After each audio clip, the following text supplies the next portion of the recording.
रेज़ी चावल पकाने हैं यखनी में। तो यखनी मटन की बना के रखी है, जैसे पुलाव की यखनी होती है तकरीबन उससे मिलती जो। अब प्याज थोड़ी सी प्याज लेके लाल करके इसमें आधी चम्मच लहसुन अदरक डाला है। चावल हमारे पास सिर्फ पौना कप है, उसी हिसाब से मसाला डालना है। तो ये लहसुन अदरक डाल के प्याज लाल किए, फिर ये देखिए थोड़ा सा मैंने मेथी दाना डाला है। तो इससे ये होता है कि चावल की जो बादी और ठंडक है वो ख़त्म हो जाती है।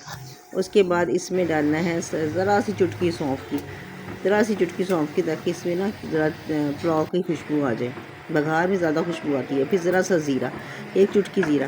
अब इसको अच्छी तरह मिला लें। प्याज थोड़ी ज़्यादा ब्राउन किया ताकि रंग आ जाए। एक टमाटर लिया और इस टमाटर के छोटे टुकड़े करके ये भी इसको डाल के गला लें इसमें प्याज में। इसमें अच्छी तरह मसाले को भून लें। मसाले को अच्छी तरह जब भून लेंगे तो इसमें ज़रा सा पानी डाल के गलाना है। तो पानी की बजाय यखनी का इस्तेमाल किया है। और इसमें थोड़ी सी जब भून जाए ज़रा सा गर्म पड़ जाए तो यखनी डालनी है।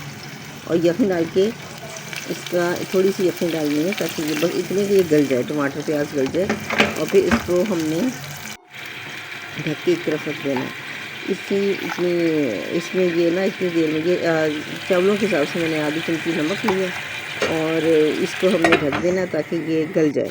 फिर इसे भून लेना। तो इसको अच्छी तरह भून लिया। इसमें पूरे गर्म मसाला वगैरह कुछ भी नहीं है। फिर इसको टमाटर ज़रा ज़्यादा डाला ताकि इसका ना टेस्ट आ जाए। और थोड़ी प्याज भी।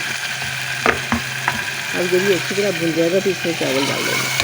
पहले पानी नहीं डालना है क्योंकि चावल डालने हैं और चावल डाल के फिर उसमें यखनी डालनी है।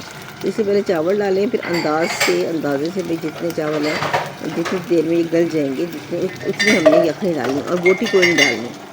बोटी से ना मरीज़ को हज़म नहीं होती, इसलिए खाली यखनी, क्योंकि बोटियों का सारा रस तो यखनी में निकल आता है। इससे बोटियों की कोई ज़रूरत नहीं है। इसको पकड़ने रख दे रहा है। आँच दरमियानी रखेंगे क्योंकि ये देर तक पकनी है, इसलिए आँच दरमियानी रखेंगे। जब इस तरह की हो जाए तो इसमें देख लें, फिर इसको हल्की आँच पे काफ़ी देर तक दम लगा देना। इतनी देर तक दम लगाना है आँच हल्की करके बिल्कुल कि ये बहुत अच्छी तरह गल जाए। ये चावल गले हुए हों लेकिन अलग अलग हों। अब ये चावल ना चमचे की मदद से ऊपर नीचे करके देख लें, ये गल गए हैं। ऑयल चूँकि कम है तो इसलिए ज़रा से सूखे हुए नज़र आते हैं। मैंने इसके लिए बनाए और ये चावल तैयार है। और चावल प्लेट में निकाल लें, बिल्कुल तैयार हैं। और ये बहुत मज़ेदार हैं। इसमें बहुत ज़्यादा मसाला नहीं है, गोश्त नहीं है, फिर भी बहुत मज़ेदार है।